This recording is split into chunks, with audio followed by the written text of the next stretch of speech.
Are you serious? Are you serious? Folks, we have breaking news out of the Middle East. Breaking news, seriously. Attack.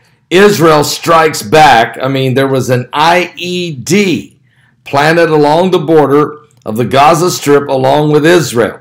4 Israeli soldiers have been severely wounded along the border. Benjamin Netanyahu responds with an aggressive air assault, blowing up 6 targets within the Gaza Strip and putting this entire Middle East now on edge. Matter of fact, the Middle East on the brink of a mega war. You already had Iran sending a drone last Saturday on the 7th over the Golan Heights into Israel. Israel shot it down with an Apache helicopter. Israel then sent a F-16 fighter jet into Syria to blow up the Iranian outpost that launched that drone. Sorry about that. We're having a little bit of difficulty here. Apparently, I'm being censored here by somebody. Somebody does not want this to be broadcast. Somebody does not want this to be broadcast, but we'll continue.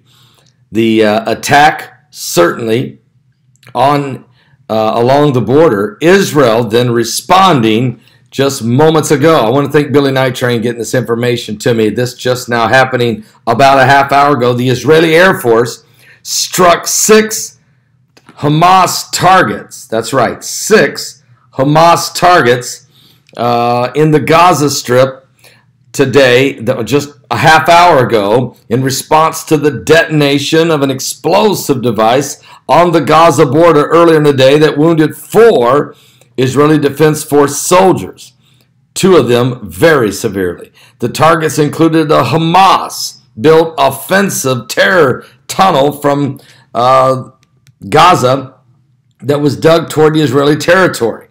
Another target struck included a Hamas military compound, which included weapons manufacturing sites and Hamas military compound.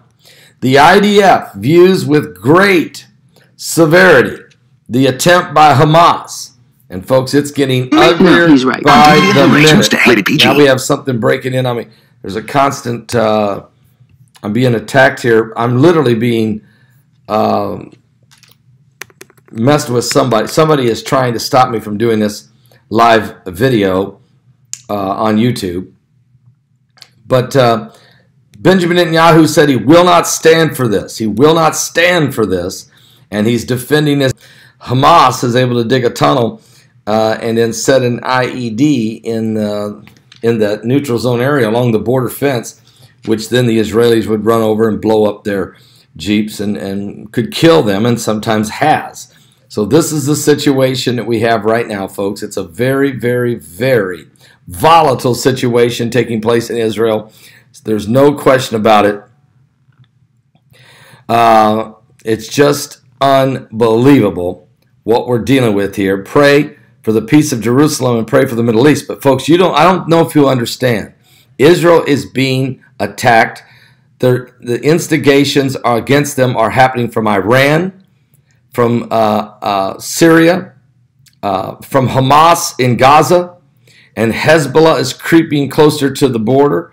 The Russians are also just over the border there. You got to be aware of them. ISIS is always lingering. The Muslim Brotherhood is hanging out there in the Sinai Peninsula of Egypt. And it just doesn't end with the hatred. Iran, of course, the main instigators and the largest sponsors of terrorism in the world. So continue to pray right now, because you may see this thing blow sky high in the next few hours as Israel and Netanyahu, not in a good mood anyway, because of his own personal attacks that he's under within his own government. Wow, are you serious? I'll be back with more current world events and how they relate to biblical prophecy. I just thought I'd go live with a prophecy alert. A prophecy alert. We're on the brink. We're on the brink of Ezekiel 38.